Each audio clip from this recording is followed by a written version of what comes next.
Hello everyone, this is Vikramjit Maan, Assistant Professor, Department of Commerce, Government College Bheria.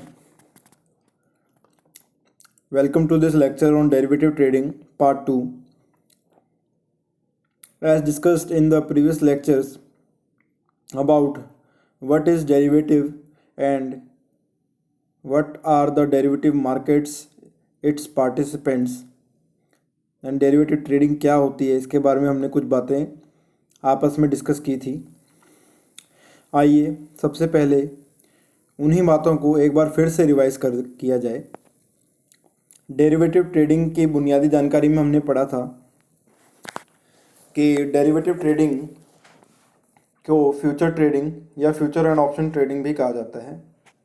सन 2000 में इनकी trading की शुरुआत हुई थी।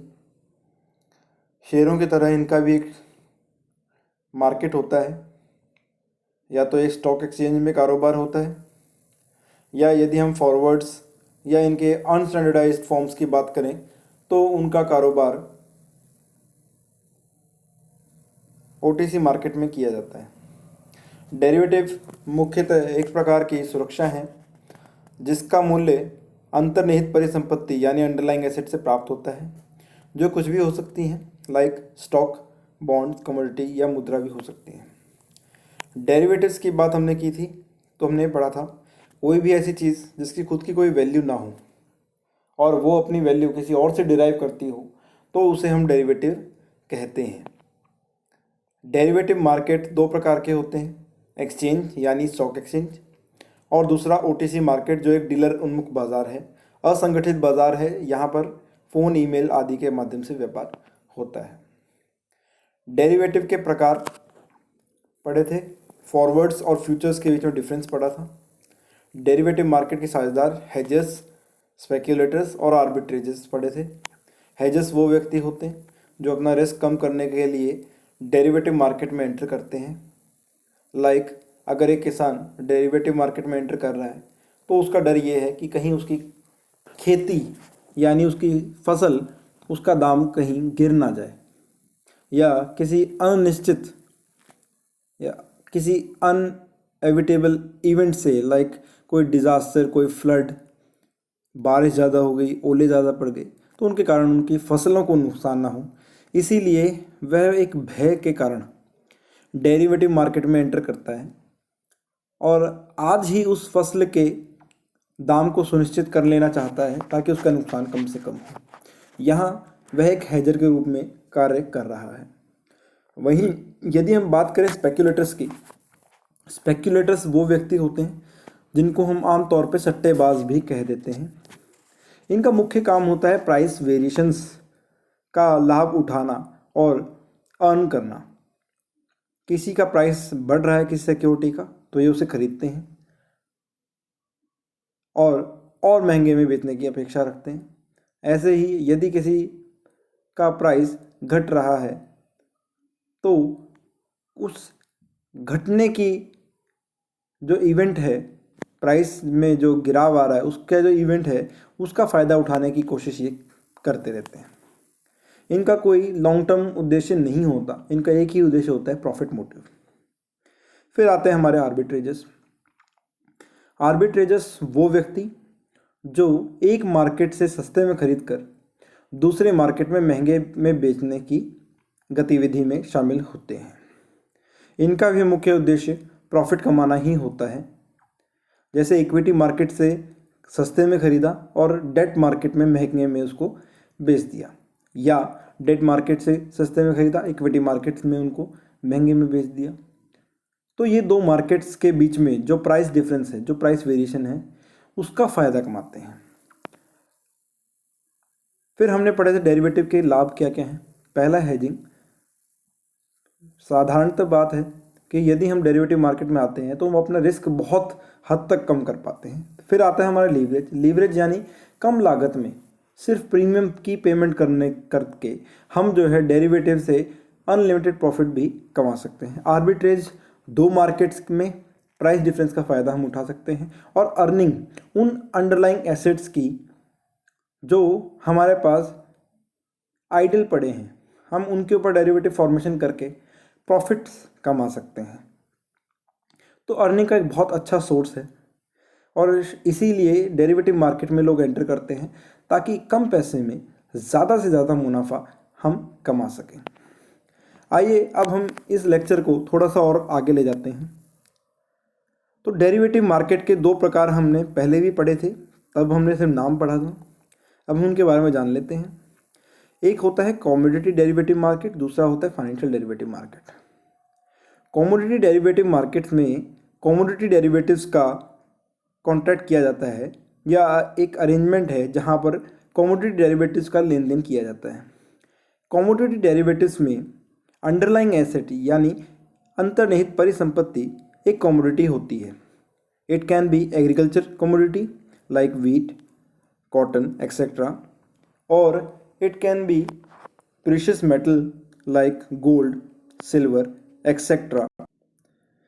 It can also be energy products like crude oil हो सकता है, नेचुरल गैस हो सकती है, कोल हो सकता है, और कोई अन्य एनर्जी प्रोडक्ट्स भी यहाँ पर एक जो कमोडिटीज़ होती हैं, यदि हम उनकी वैल्यू से डिराइव करके एक डेरिवेटिव का निर्माण करते हैं तो उसे कमोडिटी डेरिवेटिव कहते हैं, और जिस मार्केट में इनका लेन देन किया जाता है उसे हम कमोडिटी डेरिवेटिव मार्केट कहेंगे। फिर आती है बात फाइनेंशियल डेरिवेटिव्स की। फाइनेंशियल डेरिवेटिव मार्केट वो मार्केट है जहां पर ऐसे कॉन्ट्रैक्ट का निर्माण किया जाता है जिसमें अंडरलाइंग एसेट एक कमोडिटी ना होकर एक फाइनेंशियल एसेट हो, लाइक इक्विटी हो सकती है, इंटरेस्ट रेट्स हो सकते हैं, एक्सचेंज रेट्स हो सकते हैं, या इनके अलावा कोई ऐसा एसेट जो फाइनेंशियल नेचर रखता हो, वह भी हमारा फाइनेंशियल डेरिवेटिव मार्केट का एक पार्ट कहलाया जा सकता है। देन आते हैं टाइप्स ऑफ डेरिवेटिव कॉन्ट्रैक्ट्स।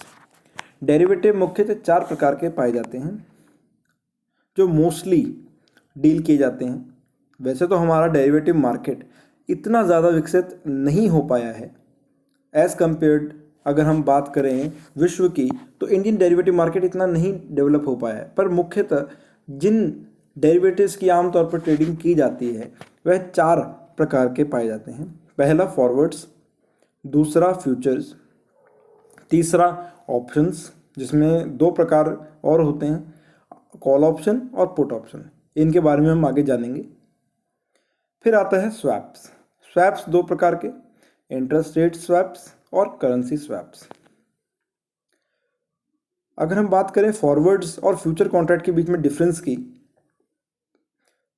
तो on the basis of comparison when हम बात करें मीनिंग की, तो forward contract is an agreement between parties to buy and sell the underlying asset at a specified date and agreed rate in future, whereas futures contract is a contract in which the parties agree to exchange the asset for cash at a specified price, fixed price, and at a future date, specified date is known as future contract.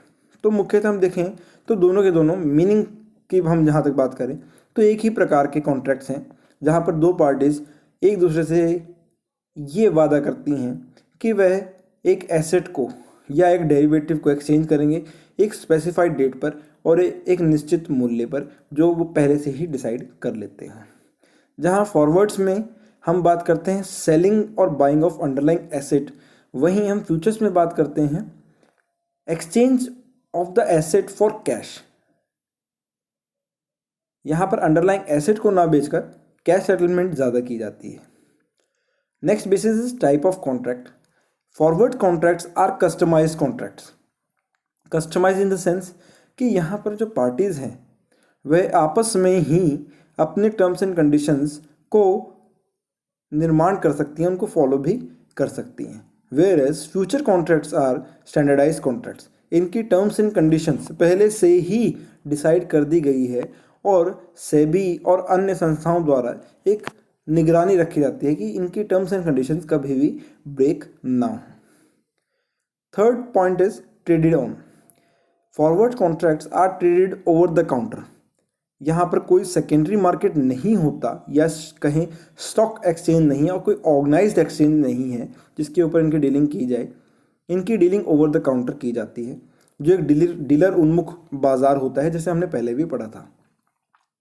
Where as future contracts एक organise stock exchange पे deal किया जाता है, like NSE, BSE etcetera. अब next point की बात करें तो सेटलमेंट की जब हम बात करते हैं तो फॉरवर्ड कॉन्ट्रैक्ट्स की सेटलमेंट ऑन मैच्योरिटी डेट की जाती है, बट फ्यूचर कॉन्ट्रैक्ट की सेटलमेंट डेली बेसिस पर की जाती है। इनको हम डेट ऑफ मैच्योरिटी से पहले भी सेटल आउट कर सकते हैं। रिस्क की बात करें तो फॉरवर्ड कॉन्ट्रैक्ट्स में ज़्यादा रिस्क होता है और फ्यूचर कॉन्ट्रैक्ट में कम रिस्क होता है। डिफ़ॉल्ट की बात करें तो क्योंकि देयर आर प्राइवेट एग्रीमेंट्स, जो फॉरवर्ड्स हैं वो प्राइवेट एग्रीमेंट्स हैं जिनकी कोई स्टैंडर्डाइजेशन नहीं है, डीलिंग इनकी ओवर द काउंटर होती है, तो यहाँ पर डिफ़ॉल्ट के चांसेस बहुत ज़्यादा बढ़ जाते हैं कि एक पार्टी दूसरी पार्टी को धोखा दे सकती है या डिफ़ॉल्ट कर सकती है कोई शर्त ना मानकर या एक्चुअल डिलीवरी ऑफ कॉन्ट्रैक्ट ना करके। वेयर एज क्योंकि futures are standardized contract that are traded over the stock exchange under the control and regulation of SEBI and other rules and bylaws, there are no such probabilities of default when we talk over futures contract. Size of contract की बात करें तो forward contracts are much bulkier, क्योंकि इनका size जो है वो depend करता है कॉन्ट्रैक्ट की शर्तों पर। यहाँ दो व्यक्ति आपस में शर्तों का निर्माण करते हैं, अपना कॉन्ट्रैक्ट बनाते हैं, आपसी सहमति से यहाँ पर कॉन्ट्रैक्ट किया जाता है, बट फ्यूचर कॉन्ट्रैक्ट की जो साइज ऑफ कॉन्ट्रैक्ट है वो फिक्स्ड होता है। बेसिस ऑफ कंपैरिजन को हम आगे ले जाते हैं तो 8वां पॉइंट हमारा होता है कोलेट्रल। फॉरवर्ड कॉन्ट्रैक्ट में कोई कोलेट्रल की रिक्वायरमेंट ऐसा नहीं होती, यहाँ पर एक सिर्फ वायदा बाजार है जहाँ पर हम वायदा कर रहे हैं। बट फ्यूचर कॉन्ट्रैक्ट में इनिशियल मार्जिन को हमें डिपॉजिट करवाना पड़ता है अपने ब्रोकर के पास या उस एजेंसी के पास में जहाँ से भी हम जिसके द्वारा हम एक्सचेंज कर रहे हैं। मैच्योरिटी की बात करें तो फॉरवर्ड कॉन्ट्रैक्ट जो है अपने कॉन्ट्रैक्ट के टर्म्स एंड कंडीशन के अनुसार ही मैच्योर होती हैं, यानी at the end of maturity period ही इनको हम एक्चुअल में सेटल आउट कर सकते हैं। बट फ्यूचर कॉन्ट्रैक्ट्स एक प्री डिटरमाइंड डेट पर या उससे पहले भी मैच्योर किए जा सकते हैं। रेगुलेशन की बात करें तो फॉरवर्ड कॉन्ट्रैक्ट सेल्फ रेगुलेटेड हैं, बट फ्यूचर कॉन्ट्रैक्ट रेगुलेटेड हैं by stock exchange and SEBI. Liquidity, forward contracts are low liquidity contracts because यहाँ पर जो शर्तें दो पार्टीज ने आपस में डिसाइड की हैं ज़रूरी नहीं है कि वे ही शर्तें दूसरी कोई पार्टी भी एक्सेप्ट करे, क्योंकि हर कॉन्ट्रैक्ट की शर्तें अलग अलग हैं। तो इसीलिए यहाँ पर कॉन्ट्रैक्ट के खरीदार होना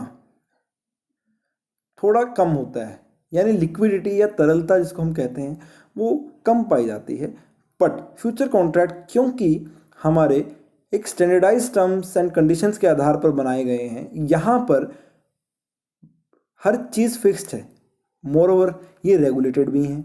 तो यहाँ लिक्विडिटी यानी जो डिमांड है फ्यूचर्स कॉन्ट्रैक्ट की वो थोड़ी ज़्यादा होती है as compare to forward contract. ये हाईली वोलेटाइल भी हैं, बट यहाँ पर डिमांड बहुत ज़्यादा है, बायर रेडी है इन कॉन्ट्रैक्ट को लेने के लिए, क्योंकि यहाँ रिस्क कम होता है as compare to forward contract. तो ये था difference between forward contracts and futures contract.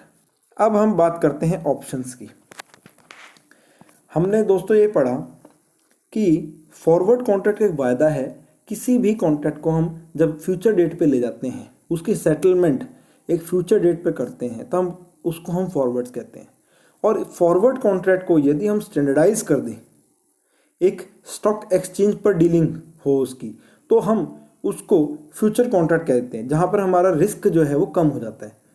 यानी फ्यूचर कॉन्ट्रैक्ट का जो अनस्टैंडर्डाइज वर्जन है वो हमारा फॉरवर्ड कॉन्ट्रैक्ट कहलाया जाता है। थर्ड टाइप जो हमारा आता है वो है ऑप्शंस। ऑप्शंस फ्यूचर और फॉरवर्ड कॉन्ट्रैक्ट की तरह ही एक वायदा है एक वायदा कि हम एक स्पेसिफाइड डेट को स्पेसिफाइड प्राइस पर एग्रीमेंट को पूरा करेंगे। बट यहाँ पर एक नयापन है, एक नया फीचर जुड़ जाता है, दैट इज ऑप्शन। ऑप्शन यानी चॉइस। आइए इसे बेहतर तरीके से जानते हैं। An option is a contract which gives the right but not the obligation to buy or sell the underlying asset at a stated date and at a stated price.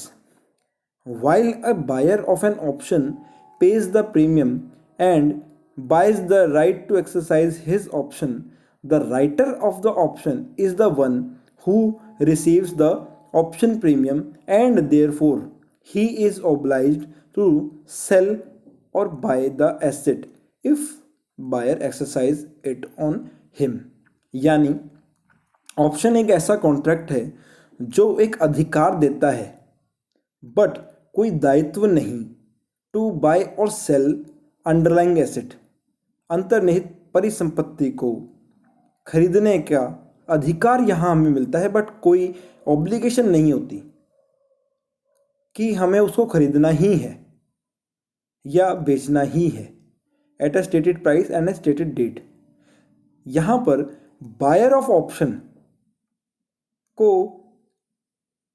ज़रूरी है कि वह सेलर ऑफ ऑप्शन यानी writer of option को premium पे करे, और क्योंकि राइटर ऑफ ऑप्शन को प्रीमियम मिलता है इसीलिए वह ऑब्लाइज्ड है, वह ऑब्लिगेटेड है कि वह मना नहीं कर सकता। But the buyer can say that he will not buy or sell the option. Option दो प्रकार के होते हैं, एक कॉल ऑप्शन, दूसरा put option. Call option gives the buyer the right but not an obligation. यहाँ पर जो चॉइस है वह किसे मिलती है? बायर को, to buy a given quantity of underlying asset at a given price on or before a given future date. But put option gives the buyer the right but not the obligation to sell a given quantity. जहाँ call option buy करने के लिए की जाते हैं वहीं पर put option में सेल करने का अधिकार होता है। यानी सिंपल शब्दों में कॉल ऑप्शन किसी चीज़ को खरीदने के अधिकार से महत्वता रखता है, वहीं पुट ऑप्शन किसी चीज़ को या किसी अंडरलाइंग एसेट को या किसी डेरिवेटिव को सेल करने के अधिकार से जुड़ा हुआ है। यहाँ अधिकार मिलता है बट कोई ऑब्लिगेशन नहीं है। ऑब्लिगेशन इसलिए नहीं है क्योंकि हम दूसरी पार्टी को यानी सेलर ऑफ ऑप्शन को एक प्रीमियम पे कर देते हैं, जिसकी वजह से हमें एक चॉइस मिलती है कि हम अंडरलाइंग एसेट को या डेरिवेटिव को खरीदें या ना खरीदें। अंडरलाइंग एसेट को जो डेरिवेटिव में इन्वॉल्व है उसको खरीदें या ना खरीदें, या बेचें या ना बेचें। दो प्रकार के हमारे ऑप्शंस मुख्यतः पाए जाते हैं बेस्ड ऑन मैच्योरिटी डेट। एक होता है यूरोपियन ऑप्शन, दूसरा American option. European option can be exercise only at the end of the option date, यानी जब हमारा ऑप्शन एक्सपायर होगा तब सिर्फ तभी हम इन ऑप्शंस को एक्सरसाइज कर सकते हैं, इनको हम सेटल आउट कर सकते हैं। बट अमेरिकन ऑप्शन हमें यह हक देता है, हमें यह अधिकार देता है कि हम ऑप्शन को उसके तय तिथि से पहले भी एक्सरसाइज कर सकते हैं, any time before the option expires. Call option और पुट ऑप्शन को आइए एग्जाम्पल के माध्यम से समझते हैं। कॉल ऑप्शन जिसमें बाय करने का अधिकार होता है बट नॉट द ऑब्लिगेशन। ठीक है, प्रेजेंट डेट मान लो आज 2/11/2018, वेन एवर जब एग्जाम्पल हमने लिखा था, ये प्रेजेंट डेट 2/11/2018, आप इसको 2021 भी मान सकते हैं, 2 जनवरी मान सकते हैं, वट एवर। दो पार्टीज ए एंड बी, ए जो कॉल ऑप्शन खरीद रहा है, बी जो कॉल ऑप्शन बेच रहा है। अंडरलाइंग एसेट मान लो 1 kilo Apple. Present price of Apple ये भी हम एज्यूम करते हैं 50 रुपये केजी है। ऑप्शन दो व्यक्ति करते हैं, ए और बी जो है आपस में ऑप्शन बनाते हैं, एक डेरिवेटिव बनाते हैं, जिसकी डेट ऑफ एक्सपायरी ये रखते हैं 31/12 और एक्सरसाइज प्राइस निर्धारित करते हैं 45 रुपये पर केजी। यानी 1 केजी का दाम जो प्रेजेंटली 50 रुपये है, ये दोनों अपने ऑप्शन को बनाने के लिए 45 रुपीज़ रखते हैं। और A can buy 1 kg of apple from B on 31/12 eight rupees. यानी जब 31 दिसंबर आएगा तो ए जो है वो बी से 45 रुपये पर केजी के हिसाब से एप्पल खरीद सकता है, जिसके लिए बी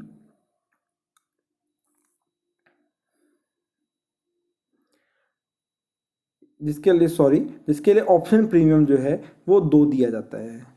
यहाँ पर कंपलसरी नहीं है कि ए ही खरीदेगा। ए कंपलसरी इसलिए नहीं है क्योंकि ये कॉल ऑप्शन है। कॉल ऑप्शन बायर को हक देता है, एक अधिकार देता है कि वह मना कर सकता है। सपोज 31 दिसंबर को प्राइस जो है वो बढ़ता है या गिरता है, एक प्राइस जो है या तो बढ़ेगा या गिरेगा।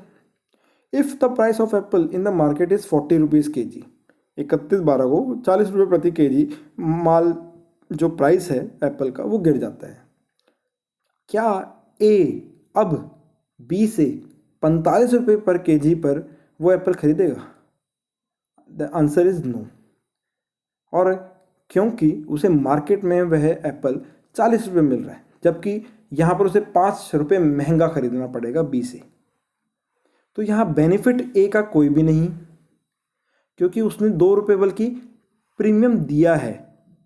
बी को 2 रुपये उसने प्रीमियम दिया है, उसका लॉस हो सकता है कि 2 रुपये है उस प्रीमियम का अमाउंट।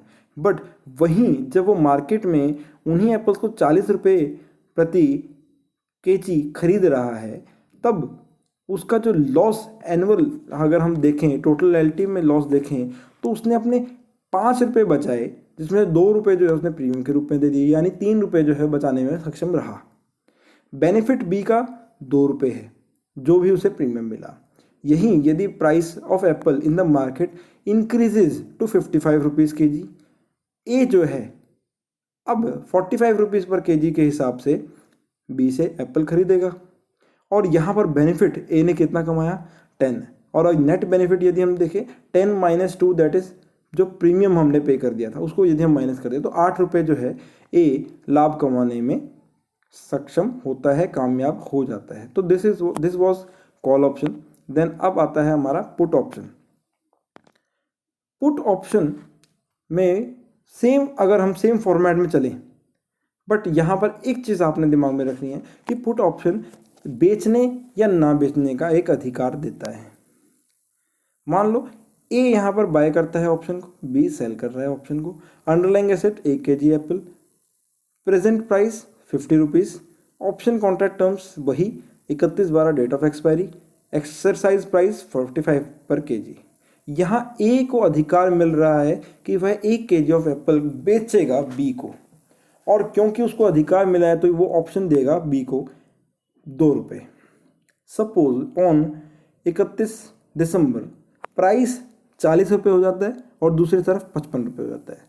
अब मार्केट में प्राइस 40 रुपीज़ केजी है, बट कॉन्ट्रैक्ट के टर्म्स के अनुसार वह बी को 45 रुपीज़ केजी के हिसाब से एप्पल बेचने का वायदा कर चुका है और उसने प्रीमियम भी दिया है। क्या वह मार्केट में जाएगा या कॉन्ट्रैक्ट में जाएगा? कॉन्ट्रैक्ट में जाएगा ऑब्वियसली।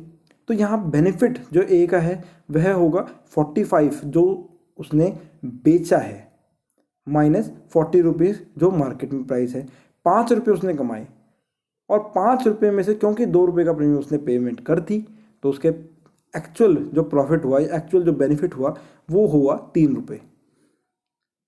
और बी का जो है वो 3 रुपये लॉस हो गया, क्योंकि अब वो मार्केट में नहीं खरीद सकता, उसे खरीदना पड़ेगा, क्योंकि उसने प्रीमियम लिया है तो उसे खरीदना पड़ेगा ए से। वहीं यदि प्राइस जो है 55 रुपये केजी हो जाता है तो ए मार्केट में बेचना ज़्यादा अच्छा समझेगा इंस्टेड कि वो बी को बेचे 45 रुपीज़, क्योंकि मार्केट में 5 रुपये ज़्यादा 10 रुपीज़ ज़्यादा वो अर्न कर सकता है। तो यहाँ पर बेनिफिट ए का क्या हुआ, कॉन्ट्रैक्ट में एंटर करने का बेनिफिट उसका ज़ीरो है। और नेट बेनिफिट यदि हम देखें तो वो लॉस में जा रहा है, क्योंकि उसने 2 रुपये ज़्यादा पेमेंट की है किसको, एक प्रीमियम की पेमेंट की है किसको, बी को, ताकि वह कॉन्ट्रैक्ट को होल्ड कर सके। दोस्तों प्रीमियम हम इसलिए पे करते हैं ताकि दूसरा व्यक्ति जो है वो कॉन्ट्रैक्ट को होल्ड करे और हमें एक अधिकार भी दे दे कि हम उसे बेचें या ना बेचें।